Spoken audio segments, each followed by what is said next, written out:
Hi, I'm Stephen Birch with Trilogy Visual Media, and today we have the Blackmagic Video Assist. And what I wanted to do in this video is just kind of give it a once-over, press all the buttons, go through the menu settings, see how this thing works.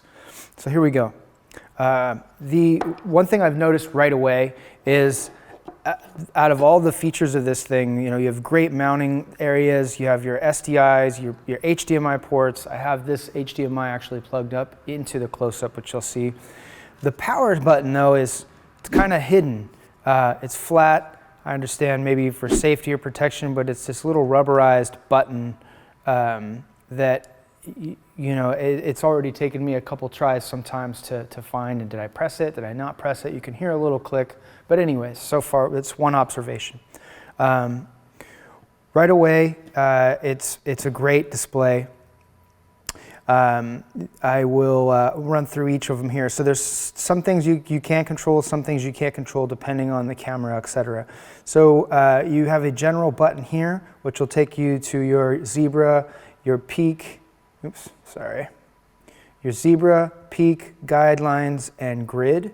So go ahead and turn all those on. So we have peak medium. Let's turn zebra up to 90. Turn the grid on to 2.3 and 2.4, and then turn the grid on here. So you get your crosshairs, and it can help with lining everything up. We'll go ahead and turn all these off.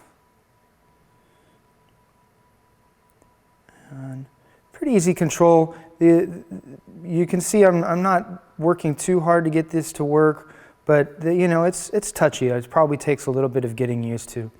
You cannot control the resolution. That's controlled by the camera, as well as frame rate. But you can control the codec that you record to on the SD card in the Video Assist. And there's also external trigger for recording, and then your source, whether it's going to take your HDMI or your SDI source. By default, it's grayed out if there's nothing plugged into the SDI. You can also, press this again here, get to the same functions by pressing on these areas up here.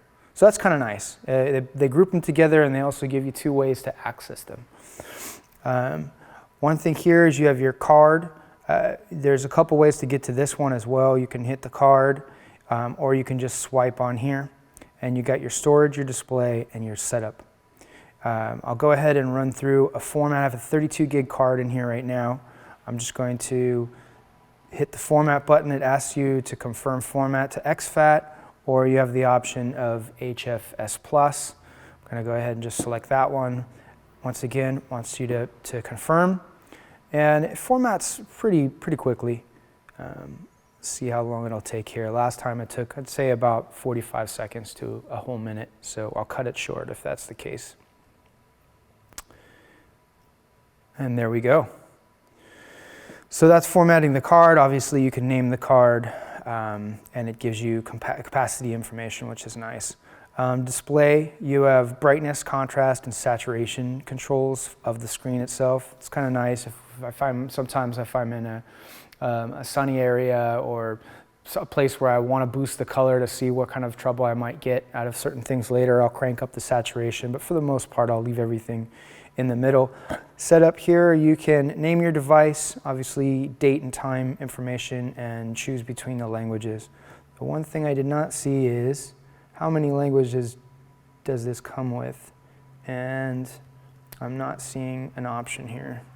So it's very possible that as it ships with this firmware that you only get English.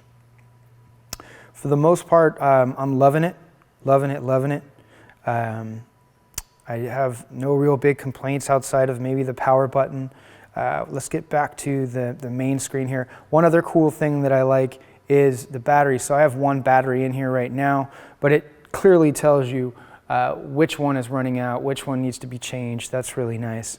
And you also have your zoom that helps with pulling focus, etc. One other menu is the headphones. You can turn the headphones up and down there. And that's about it. That's the whole thing. There's a part of me that kind of wishes that we could get a bigger wave if we wanted it, waveform meter. But outside of that, it's recording, stop, playback. I do like that it has really good playback controls if you want to forward through or forward back.